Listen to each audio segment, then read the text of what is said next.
You must find Wedge before the Imperials deliver him to the prison facilities and certain death. Alright, so this mission is a direct follow-up to our last mission. You remember, during the assault on Kyle 2, Wedge's Y-Wing was shot down, and now we've got to go into the prison facilities, well, not necessarily the prison facilities, the prison transport that's going to take him to the prison facilities, and rescue him. Our one vehicle this time is an X-Wing, so let's get to it.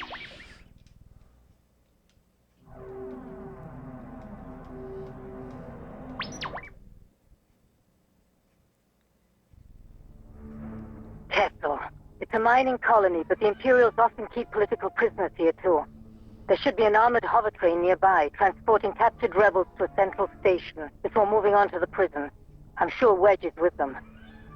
Luke, I'm reading a small convoy at Mark 49. I'm also scanning a lot of human life readings. It could be the prisoners. That's not them. Follow the hover train. What's it going to be, Commander? Alright, so they start the mission by trying to give you a choice of whether to do the colony or go after the hover train. Wedge is on the train. Obviously, you can see the train at the beginning of the mission. But if you're going for gold, you want to go to both places because... There it is. Rogue group, use your ion cannon. We want to disable the train, not destroy you know, it. Obviously, that's what it shows in the mission profile and everything. Wedge is definitely on that train. One thing that you have in this mission that you're... Whoops. One thing that you have in this mission that you don't have in any other mission as an X-Wing is an ion cannon in place of your proton torpedoes, which makes you both a little bit stronger and weaker. It does increase your firepower rate for lasers, but it also makes it really hard to destroy heavily armored targets like that ATST that I just ran right into. This mission is also very fast, but it's very easy to get it wrong very quickly. So it's actually probably going to take me at least 2 tries. Not probably, it is. So, yeah, like I said, it's very quick-paced, very easy to get wrong very quickly. So, I'm just going to meet you guys back in the mission. Go ahead and get that started.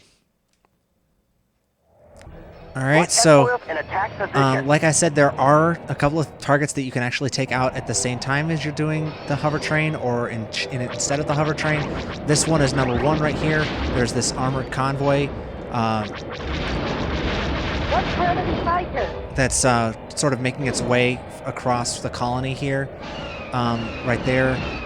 That's basically your other target aside from the hover train, which, in all honesty, it's a very bad red herring. It's pretty obvious that it's not them that you need to go after, but you can, just to get a couple more kills. We'll take out the convoy.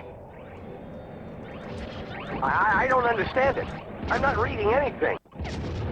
And Kessel will reprimand you, basically saying, "You idiot! That's not where anybody is. You know, stop going there."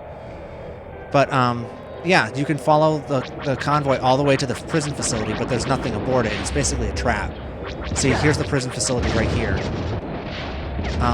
Your goal in this mission is basically to stop the hover train from reaching this area.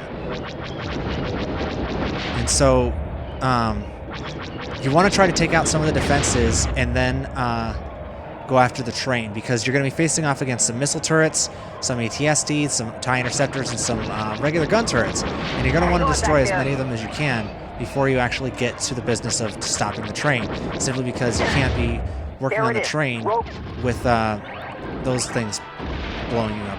The thing is that the train actually has a couple of gun turrets on board, which is really annoying, as well as a missile turret in one of the cars. So you're going to want to focus on the weapons ones first, and then go after the...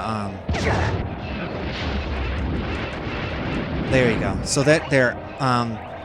once you see those blue sparkles all over the place, that means that the car has been disabled. And there's a missile turret right there in between the struts.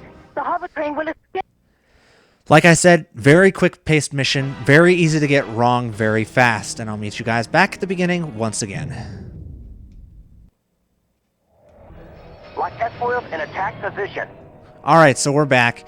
And contrary to what Luke says, it's actually somewhat beneficial if you don't lock your S-foils into attack position right off the bat, so that way you can get a little bit of speed Use your ion built up cannons. and We go wanna after the disable train not destroy like it. that. There are a couple of outposts Luke, I here just for did a some free long-range kills scan. just to get your Wedge kill is counter up definitely a on that bit, train. which is definitely helpful because Thanks, R2. The train is slowing down.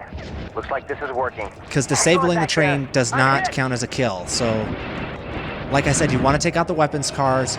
Once you get the train, once you get a few cars down, then the mission becomes a little bit easier because the train slows down a lot. So you can focus on getting your enemy count up and destroying the things that are trying to kill you instead of, you know, trying to do both at once. But not bad. Yikes, I'm gonna die here. Alright, so get you. Get this bad boy over here. Missed him. Probably didn't get enough hits on him there. Yeah, using your ion cannons as an X-Wing is a little bit easier than using them as a Y-Wing since they're mapped to your secondary button at this point, not to your primary. So you can just basically, if your thumb is wide enough, you can mash both buttons. You can mash it while you're attacking with your primary fire button. Okay, so that's all of the train's weapons cars disabled, and I think all of the cars but the lead one are all also disabled. So I'm just gonna hunt along the tracks here a little bit, find some more quick kills here. Okay, TIE interceptor there. Destroy this missile turret that shot us down before. Concentrate on the train. Okay, and then Luke mentions that some of the structures, if you try to destroy them, like these tracks here, they're all ray shielded, so you can't destroy them. So you're going to have to focus your attacks on the train. I'm hit. Okay, we just lost R2 I've once lost again. R2. Okay, back to this ATSD here. Why not? Okay, gotcha. I'm just basically hunting for kills since the train is moving at a snail's pace right now. You can see, look at it. It's hardly moving at all. So, yeah, I'm basically hunting for kills and trying to stay alive because my kill count is nowhere near what it needs to be for a decent medal. And, yikes. Okay, let me wheel around here.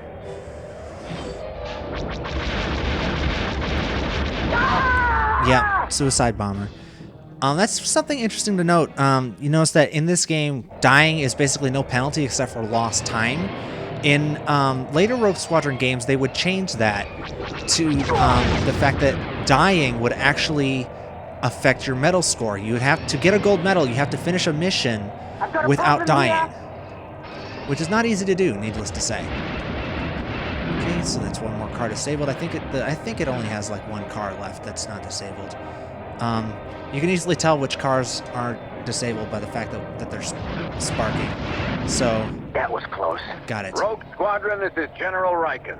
Excellent work. All right, so mission accomplished. So yeah, Rogue Squadrons later in the series are much harder than this one, simply because you had to survive Says through the all train of is them. completely shut down. Bring Wedge's X-Wing in. Nice job, Skywalker. I'm beginning to see why they say you're the best. Man, I thought I was the best. Wedge! Good to hear from you, Antilles. How was the hover train? Food was good, but the service was lousy. I like Wedge. He's a fun character. And we got a silver, so that wasn't so bad. Like I said, it's a very fast-paced mission, so if you spend too much time, see, 4 minutes 30 seconds, tops. The thing is, getting 26 enemies within that 4 minutes 30 seconds. That's where things get tough. Blowing up that many enemies in such a short time is not easy. Though, since the requirement is 5 friendly saves, you can afford to put your friends in harm's way a little bit and just focus on taking out enemies in the train without worrying about the wingmen and everything like that. But like I said, very quick mission. I'm sorry this is such a short episode, but hopefully with the next mission, it's going to be quite a bit longer. After the gold medal mission, obviously. So I will be seeing you guys next time on Let's Play Star Wars Rogue Squadron. Later, folks. Good night.